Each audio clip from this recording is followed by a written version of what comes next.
Hello, so this video is going to show you how you can use this worksheet from Twinkle to work towards your child's understanding of pronouns, so he, she, his, hers and their.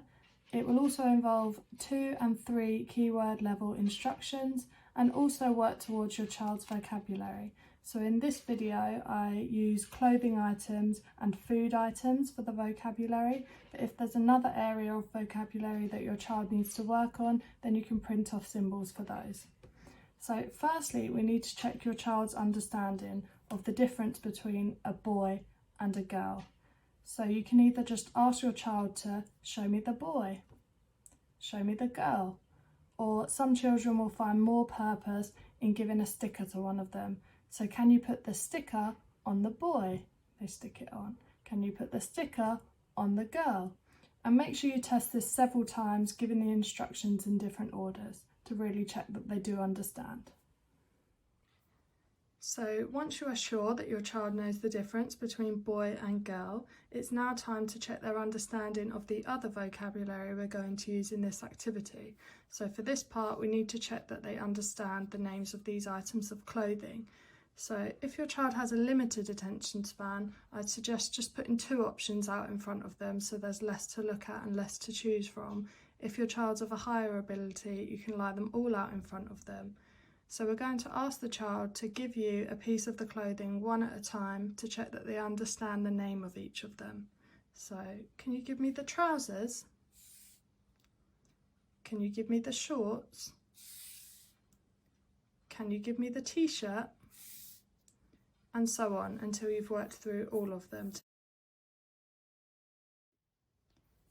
So once you are sure that your child understands the difference between boy and girl, as well as the vocabulary for all of the items of clothing, we can now try giving them some 2 information carrying word instructions or 2 keyword level instructions.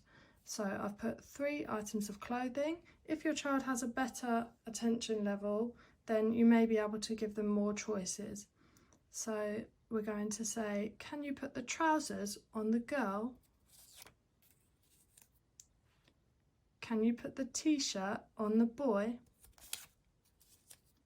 So both of those there were examples of 2 keyword level instructions because the child had a choice between firstly whether they put it on the boy or the girl, and secondly which item of clothing they used.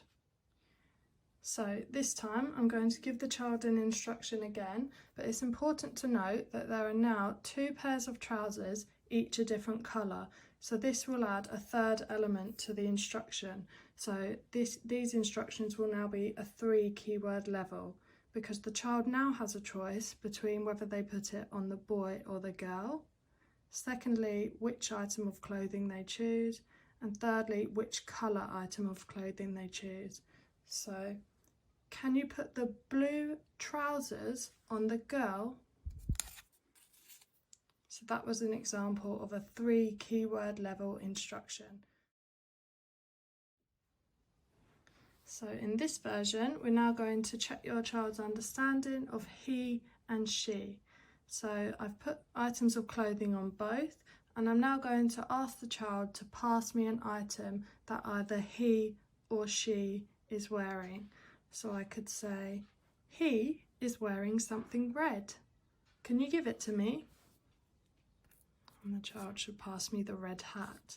So obviously with the girl wearing something red as well, that's ensuring that we are checking the child understands that he refers to the boy and she refers to the girl. So she is wearing something blue. Can you give it to me? Again, the boy was wearing blue shoes, so the child had a choice of a blue item on both the boy and the girl, so it really ensured that they did know the difference. So another way to test your child's understanding of he and she is instead of getting them to pass you items that the boy and girl are already wearing, is you're going to say, she wants the sunglasses. He wants the hat.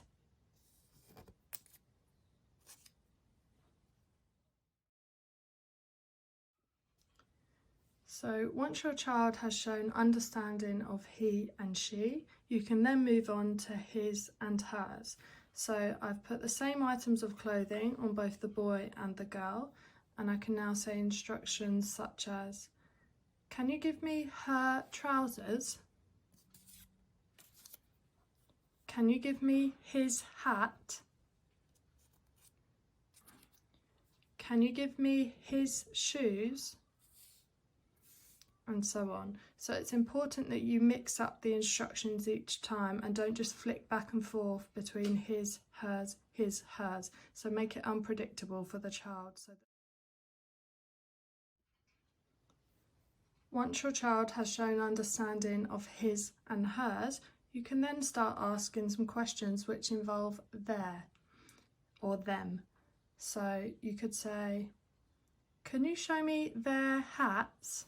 And the child has to point to both hats. Can you show me his trousers? The child points just to the boy's trousers. Can you show me their t-shirts? The child points to both t-shirts. So now I'm going to show you a way you can expand this activity even further. So now we are incorporating food items, so this can be used to expand your child's vocabulary. So again, like we did at the start, checking the child's understanding of boy, girl and the items of clothing, initially lie out some of the food options and say, show me the cake, show me the apple, and so on. Remembering that if your child has limited attention and listening skills, then it's best just to give them 2 options at a time. So now we can incorporate the vocabulary for food as well as he and she. So we could say, she wants the apple. The child gives the apple to the girl. He wants the chips. The child gives the chips to the boy. So they again are 2 keyword level instructions because the child has a choice between firstly whether they give it to the boy or the girl, and secondly which food item it is.